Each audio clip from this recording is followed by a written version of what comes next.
नमस्कार, मैं हूं आपके साथ मयंक मिश्रा। आज 18 तारीख है और देखिए मेरे हाथ में इस समय दो कॉपीज़ हैं। ये वो कॉपीज़ हैं जो साइन की गई हैं अमेरिका और ईरान के एमओयू के तहत।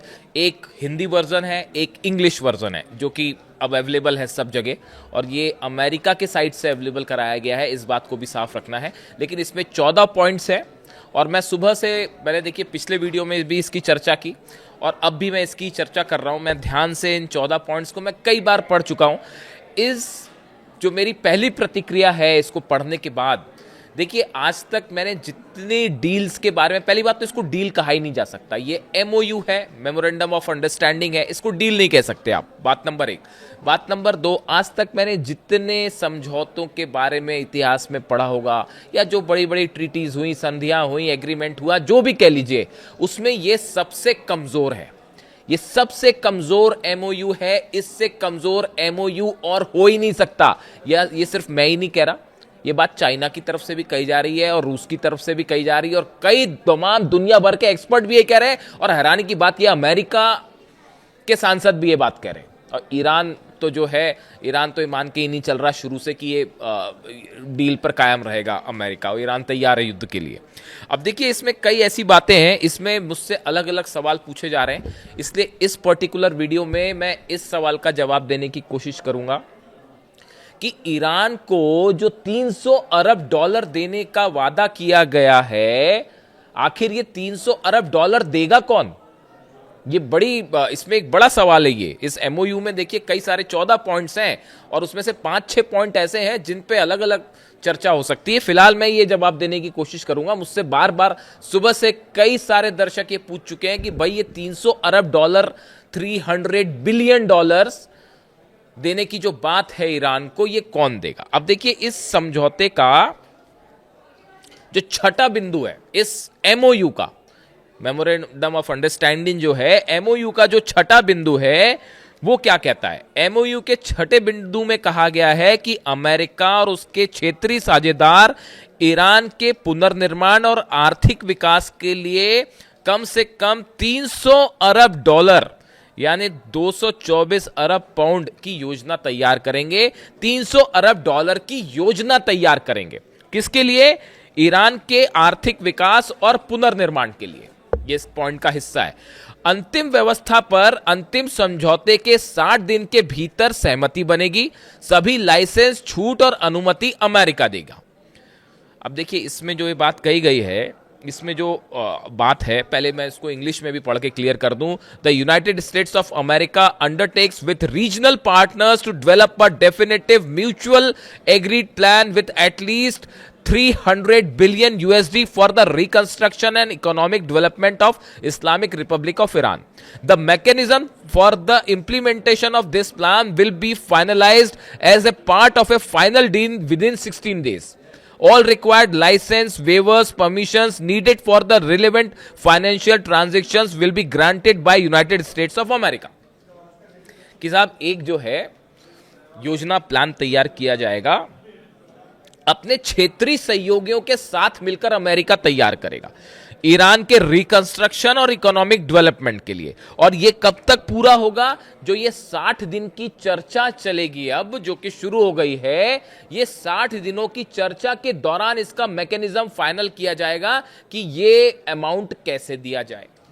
यानी कोई ऐसा मामला नहीं है कि बस एमओयू साइन हो गया तो 300 अरब ईरान के लिए रिलीज कर दिए, ऐसा कतई होने नहीं जा रहा है।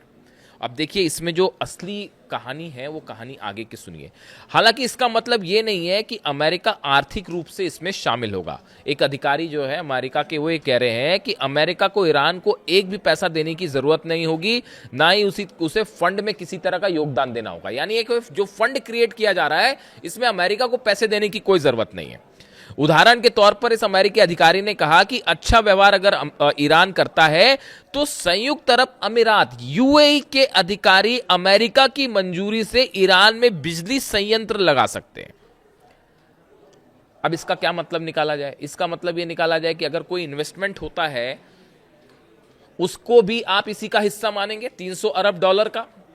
और देखिए अमेरिका, ये बात पहले से कही जा रही थी कि अमेरिका जो है ये पूरा पैसे की जिम्मेदारी, पूरा बोझ जो है वो डाल देगा खाड़ी देशों के ऊपर। और अब जो बात निकल के सामने आ रही है कि अगर मान लीजिए डील हो जाती है, मतलब ये एमओयू के तहत जो शर्तें हैं वो पूरी होती हैं और वाकई मामला आगे बढ़ता है, तो ये पैसे किससे लिए जाएंगे? खाड़ी देशों से लिए जाएंगे। यूएई से पैसे लिए जा सकते हैं, सऊदी से पैसे लिए जा सकते हैं, कतर से पैसे लिए जा सकते हैं, पता नहीं किससे किससे लिए जा सकते हैं पैसे। कोई चीज क्लियर ही नहीं है इसमें। इस एमओयू को, इसीलिए मैं ये कह रहा हूं कि ये एमओयू, इससे कमजोर एमओयू पूरे इतिहास में आज तक किसी ने जो किसी डील में कभी सामने नहीं आया होगा। इसमें कोई चीज, एक भी चीज क्लियर नहीं है कि आगे क्या होगा। इसीलिए चाइना कह रहा है कि एमओयू तो साइन कर लिया, लेकिन उसके बाद के जो चरण हैं वो बहुत मुश्किल होने वाले हैं और डील फंस जाएगी। ये कहना है चाइना का। चाइना के विदेश मंत्री जो है वांग यी, उनका बयान सुनिए आप, वो क्या कह रहे हैं इस डील के बारे में। इशारों इशारों में वो बहुत कुछ कह जा रहे हैं। अब देखिए, अब सवाल ये है कि ये जो पैसा है, ये पैसा कैसे दिया जाएगा। ये 60 दिन की चर्चा होगी, उसमें भी ईरान अगर शर्तों को पूरा करता है तो एक फंड बनाया जाएगा, फंड में सबका कंट्रीब्यूशन होगा और वो पैसा जो है उसको इन्वेस्टमेंट में भी हिस्सा होगा कि भाई यूएई ने कोई इलेक्ट्रिक प्लांट लगा दिया या सऊदी ने कुछ इन्वेस्टमेंट कर दिया तो उसको भी उसका हिस्सा माना जाएगा। यानी आप देखिए कितना ही वेग प्लान है, कुछ भी साफ नहीं है।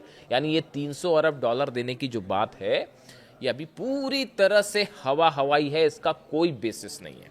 इसके साथ आप देखिए ट्रंप और अन्य अधिकारियों ने, जो अमेरिका के अलग अलग अधिकारी हैं, इन्होंने बार बार अमेरिका की जनता को यह स्पष्ट किया है कि अमेरिका सीधे तौर पर ईरान को कोई पैसा नहीं देगा और ये 2015 का जो ओबामा डील था उससे बिल्कुल अलग हो। यानी अमेरिका का स्टैंड साफ है साहब कि हम जो है अपनी तरफ से तो हम कोई पैसा देने नहीं जा रहे। यानी अगर पैसा दिया भी जाता है तो मैं बार बार अगर इसलिए कहता हूं क्योंकि मुझे लगता ही नहीं कि वो स्टेज आ पाएगी। दुनिया के तमाम एक्सपर्ट को लगता है कि वो स्टेज आ ही नहीं पाएगी। तो जहां तक ये पैसे का सवाल है, चूंकि मुझसे बार बार ये सवाल हो रहे हैं सुबह से कि एमओयू को लेकर ये साफ करिए कि भाई ये पैसा जो है, एक तो 300 बिलियन है, 300 बिलियन है। हालांकि वो ट्रंप कल उसको मिलियन बोल गए थे, वो मिलियन नहीं है बिलियन है, तो 300 अरब है वो डॉलर्स। तो अब सवाल ये है कि ये जो पैसा जो है इसको लेकर फिलहाल एक बात साफ है, इसमें कुछ क्लैरिटी नहीं है। अब दूसरी जो एक बेहद अहम बात इस पूरे डील में, ये मैंने पूरे पन्ने उठा लिए इसके, ये 14 पॉइंट, इसके एक एक पॉइंट पढ़ डाला मैंने इंग्लिश में, हिंदी में, फारसी में भी। उसका इंग्लिश और फारसी वर्जन जो है वो साइन किया गया है, मैंने उसका हिंदी ट्रांसलेशन निकाला है। तो अब ये इंग्लिश और ये मैंने इसको पूरा पढ़ डाला, आप भी अवेलेबल है, पढ़ डालिए, कई जगह मिल जाएगा आपको।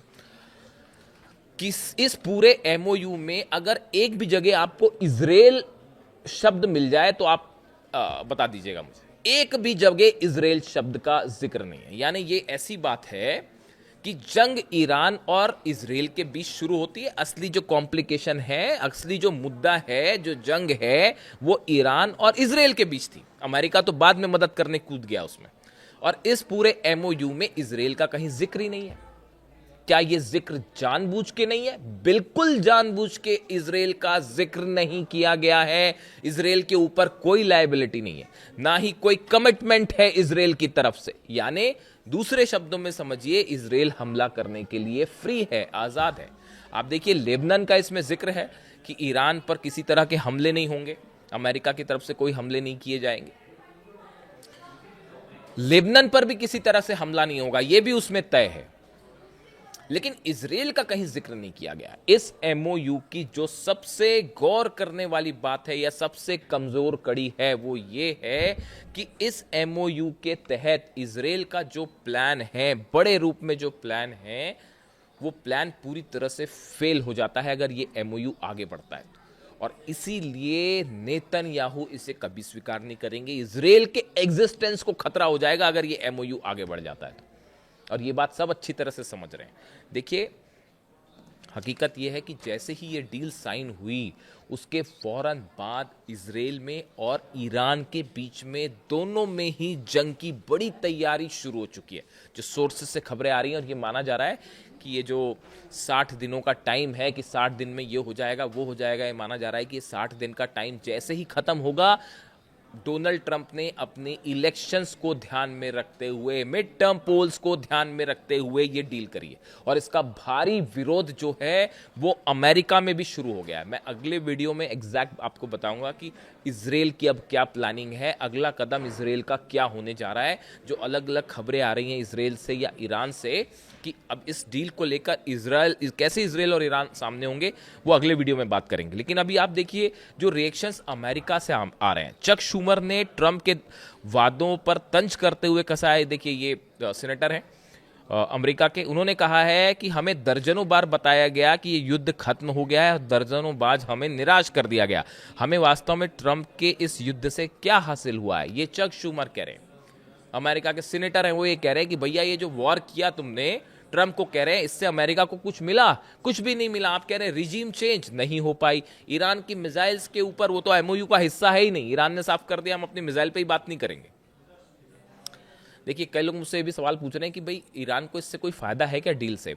ईरान की अगर आप सही मायने में देखें तो ये जो डील है ये पूरी तरह से ईरान ने अपनी शर्तों पर करवाई है, घुटनों पे ला दिया है अमेरिका को और इजराइल को। घुटनों पर लाना जिसे कहते हैं ना, घुटनों पर। दुनिया का सबसे बड़ा ताकतवर देश जो है उसकी इससे करारी हार इतिहास में कभी नहीं हुई। ये वियतनाम से भी बुरी हार है, ये अफगानिस्तान से भी बुरी हार है, और इराक में जो फंसा था अमेरिका, ये उससे भी बड़ी हार है अमेरिका की। इसको इतिहास में अब ये बात हमेशा के लिए दर्ज हो जाएगी।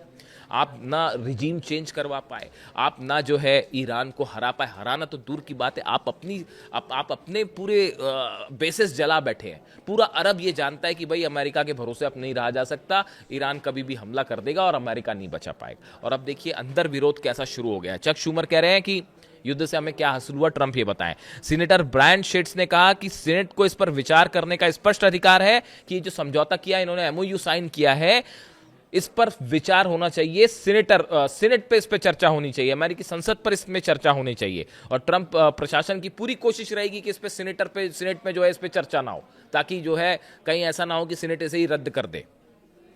तो सीनेटर ब्रायन शेट्स ये कह रहे हैं।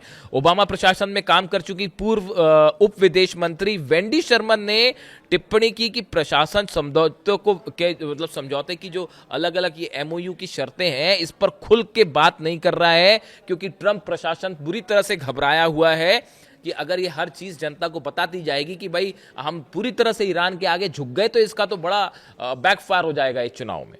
ये आरोप लगाए हैं ओबामा प्रशासन में जो उप विदेश मंत्री रही हैं वेंडी शर्मन। उन्होंने सीनेटर लिंडसे ग्राहम, जो डोनाल्ड ट्रंप के बेहद करीबी और इस पूरे वॉर के एक जिन्होंने क्रिएट किया था कि ईरान पर हमला करिए, अब वो जो है सीनेटर लिंडसे ग्राहम ने जेडी वेंस को समझौते का निर्माता बताते हुए उनसे मांग की है कि संसद के सामने आकर बचाव करें। यानी जितने लोग ये चाहते थे कि डोनाल्ड ट्रंप ईरान पर हमला करें, वो सब के सब अब ट्रंप एडमिनिस्ट्रेशन से ही नाराज है और पूरा गुस्सा फूट रहा है जेडी वेंस पे। कहा यह जा रहा है कि जेडी वेंस ने ये डील करवाई, इस तरह की बातें सामने आ रही है। तो देखिए जो एक बड़ी लॉबी अमेरिका में काम करती है, जो कि युद्ध चाहती है ईरान से, वो चाहती थी कि जंग जारी रहे। अब उसका जो फायदा होता, हथियार बिकते हो या जो भी होता हो फायदा, सब आप जानते ही हैं, वो सब के सब ट्रंप से नाराज है। तो ये संदेश ऐसा गया है अमेरिका में कि डोनाल्ड ट्रंप ने ओबामा एडमिनिस्ट्रेशन से भी खराब डील की और पूरी तरह से बिछ गए हैं ईरान के सामने। सिर्फ एक शर्त ऐसी है जो ईरान के अगेंस्ट जाती है। 14 पॉइंटर हैं ये, इसमें से 13 पॉइंट ऐसे हैं जो ईरान के फेवर में है, ईरान ने अपनी बात मनवा ली है। एक पॉइंट ऐसा है जो ईरान के अगेंस्ट हो सकता है और यही जंग का कारण बनेगा। अगले वीडियो में मैं उस पर चर्चा करूंगा। लेकिन फिलहाल चूंकि ये 300 बिलियन वाली बात थी, तो हम अभी इसी पे रहना चाहते हैं। ये 300 बिलियन का प्लान जो है ये अभी कागज पे कहीं है ही नहीं। लेकिन देखिए ये भी कहा जा रहा है, इस तरह की भी खबरें, इससे इनकार नहीं किया जा सकता कि यूएई की तरफ से एक बड़ा अमाउंट ऑलरेडी ईरान को पे कर दिया गया है। इस तरह की खबरें हैं और ये खबरें सच भी हैं, सोर्सेस से खबरें हैं। इसके लेकर जो है ये नहीं बताया जा सकता कि अमाउंट कितना है, लेकिन शायद यही वजह थी कि ये 300 बिलियन वाली बात जो है वो आगे बढ़ी है। एक बड़ा अमाउंट यूएई की तरफ से दे दिया गया। ये आप पढ़ भी सकते हैं, कई जगह खबरें हैं। लेकिन फिलहाल जो हालात हैं उसमें ये है कि ये जो डील है, ये जो एमओयू है, ये एमओयू में कुछ भी साफ साफ शब्दों में नहीं कहा गया है अगले 60 दिनों में क्या होगा, जिसको लेकर चीन आशंकाएं जता रहा है कि ये कभी भी जो है फेल हो सकती है डील और आगे चलना बड़ा ही मुश्किल है, डील के लेवल तक आप पहुंच ही ना पाए। और इसी बीच अमेरिका और इसराइल, ईरान और इसराइल दोनों एक बार फिर आमने सामने हो सकते हैं। नेतन्याहू एक बड़ा प्लान तैयार कर रहे हैं, इसमें चर्चा होगी अगले वीडियो में। आपको वीडियो कैसा लगा कमेंट करके ज़रूर बताएं। और MOU से जुड़ी बहुत सारी बातें ऐसी हैं जो अब धीरे धीरे सामने आएंगी, इसीलिए इसको किसी भी रूप में कोई बड़ा समझौता है ऐसा नहीं माना जा सकता। 13 पॉइंट में ईरान की जीत हुई है, 1 पॉइंट पे अमेरिका के फेवर में यह मामला जाता दिखाई दे रहा है फिलहाल इस MOU के तहत। वीडियो कैसा लगा कमेंट करके जरूर बताइए। Thank you so much.